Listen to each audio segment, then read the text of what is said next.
बेटियों को संस्कार दो, संस्कार नहीं दोगे आप अच्छी कार दो, आप उसको महंगे मोबाइल दो, लेकिन माताजी बेटी से जरूर पूछो कि ये 4G 5G की मोबाइल।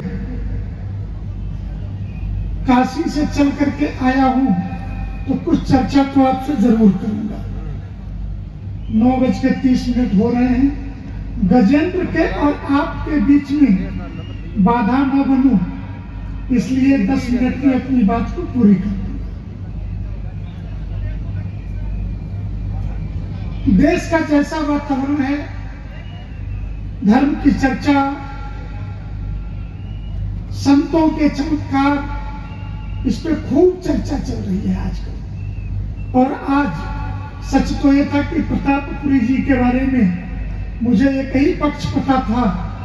पिछला विधानसभा चुनाव लड़ने के कारण मैं जान पाया संगठन का खिलाफ के प्रमुख होने के नाते, तो मैंने कहा दीपकपुरी से मैं प्रतापपुरी जी से मिलना चाहता हूं। लेकिन आज जब हमने सिर्फ इस पीठ के पूज्य संतों के चमत्कारों की श्रृंखला को सुना, उस समय हमने कोई जवाब नहीं दिया। एक फ्रांसीसी पत्रकार भारत आया था, पॉल ब्रंटन। पॉल ब्रंटन ने एक अंग्रेजी में पुस्तक लिखी, द सीक्रेट इंडिया, और उसका हिंदी अनुवाद उपलब्ध है विश्वविद्यालय प्रकाशन का। गुप्त भारत की खोज। आप कल्पना कर सकते हैं कि आप भारत पाकिस्तान की सीमा पे, जहां पे युद्ध की परिस्थितियों में सिर्फ गोले बरसेंगे, वहां इतने सुकून से बैठ करके आप धर्म की चर्चा को सुन रहे हैं, तो उसका एकमेव कारण इस देश के संत हैं। अन्यथा भारत विभाजन से पहले पाकिस्तान में भी मठ मंदिर थे, सब कुछ समेट करके संत भारत चले आए थे।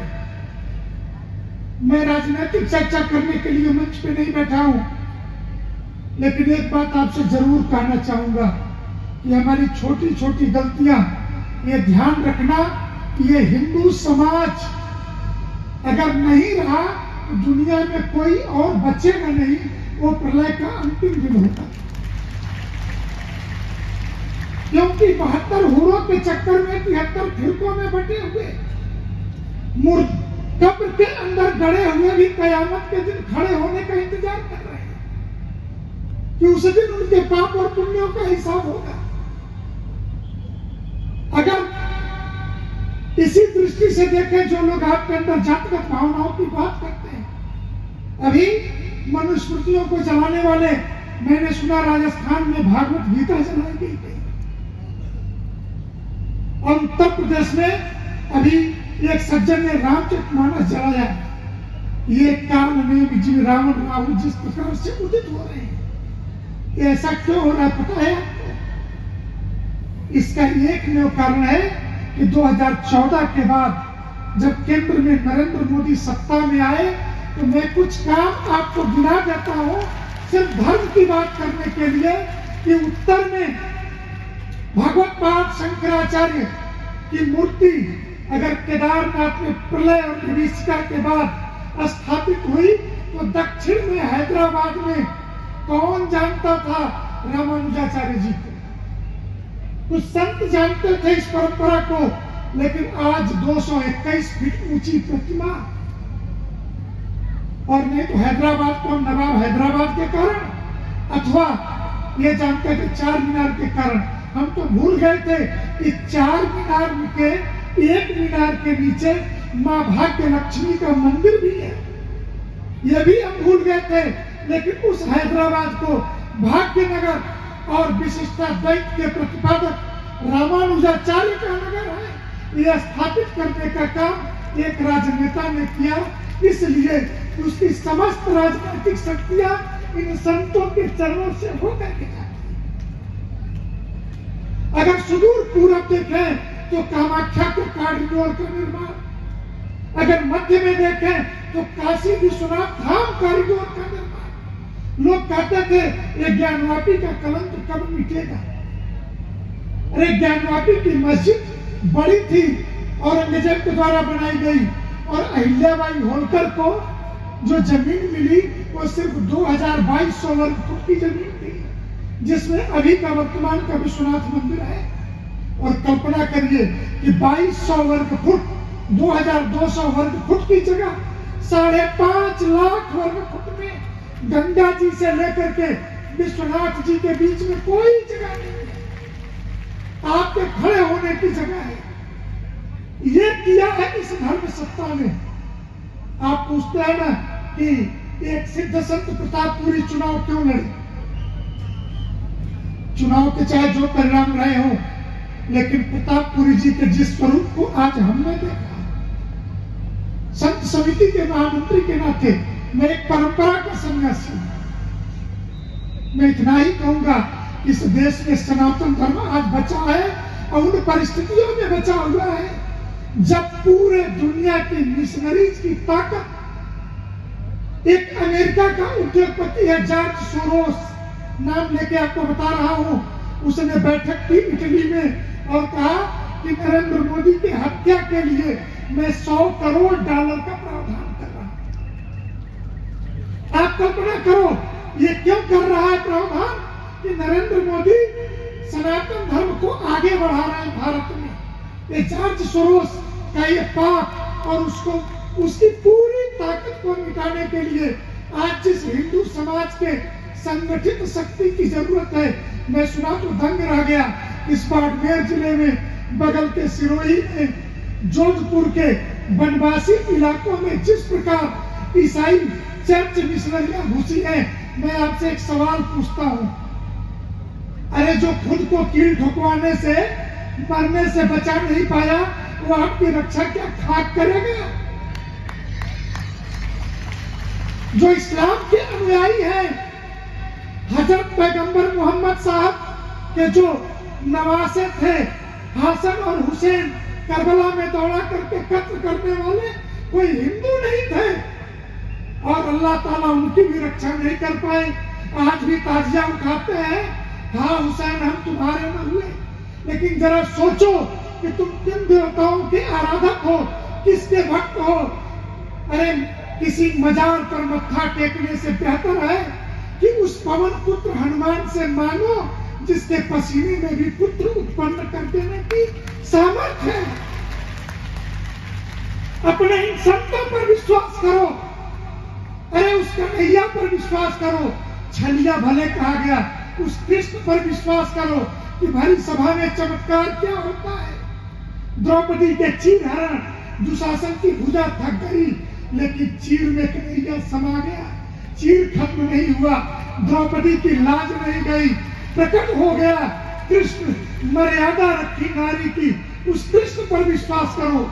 विश्वास करना है तो रावण के द्वारा अपहृत सीता के लिए समुद्र के ऊपर पुल बना करके पार करने वाले अपने आराध्य राम पर विश्वास रखो। विश्वास करना है कि एक बाप अपने बेटे प्रहलाद को चुनौती दे रहा था, बुला ले अपने बाप को, अगर मैं तेरा बाप को नहीं मानता है तो कहाँ है तुम्हारा भगवान?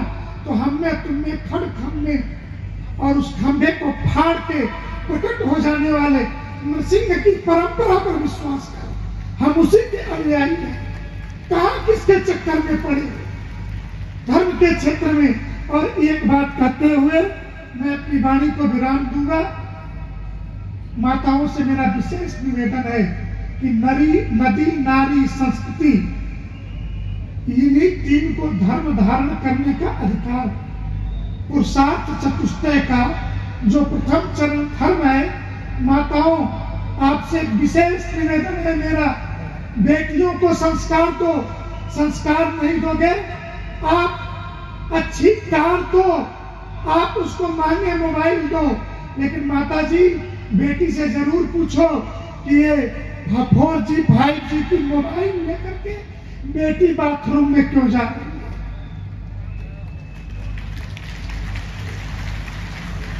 ये जरूर पूछो बेटी से, किसी की भी बहन बेटी हो पूछो। और यहीं से लव जिहाद जैसे आतंकवाद पैदा होते हैं।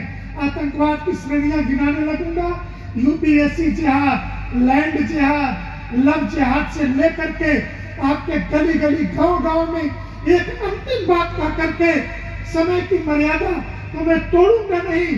मुंबई में मैंने सर्वे कराया, आपके राजस्थान से गए अग्रवाला समाज, मारवाड़ी समाज के लोग, जिन्होंने वहां उद्योग पैदा किए, 1000 करोड़ की पूंजी है, एक बेटा है, एक बेटी है।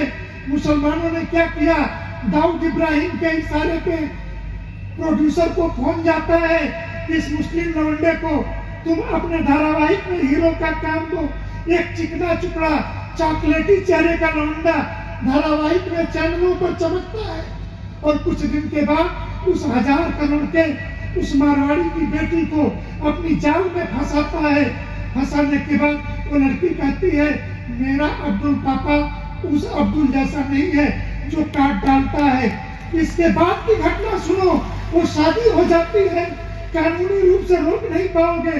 तो कानून में सोनिया गांधी जी सत्ता में आते एक प्रावधान कर गई कि बाप की संपत्ति में बेटी का बराबर का निकाल। उसके नाते 500 करोड़ धारावाहिक से कितना कमाया था, 10-20 लाख।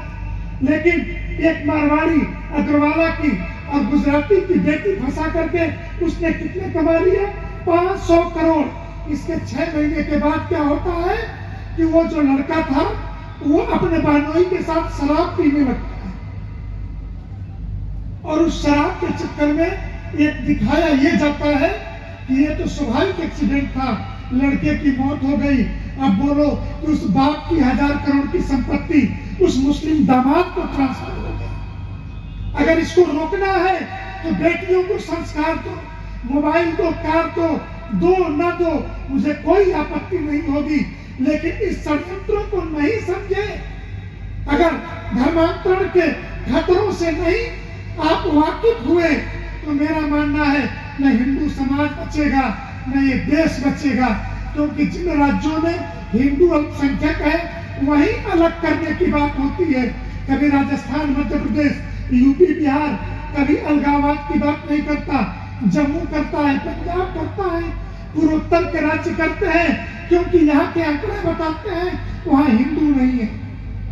इसलिए आपसे निवेदन है कि धर्म के इस यज्ञ में, मंदिर के प्राण प्रतिष्ठा में पूज्य प्रतापपुरी जी का प्रताप चमकता रहे और उनके नेतृत्व में पुनः राजस्थान अपनी मर्यादा, अपनी शौर्य के साथ धर्म ध्वजा को लेकर के खड़ा हो। इन्हीं शब्दों के साथ नारायण श्री हरि।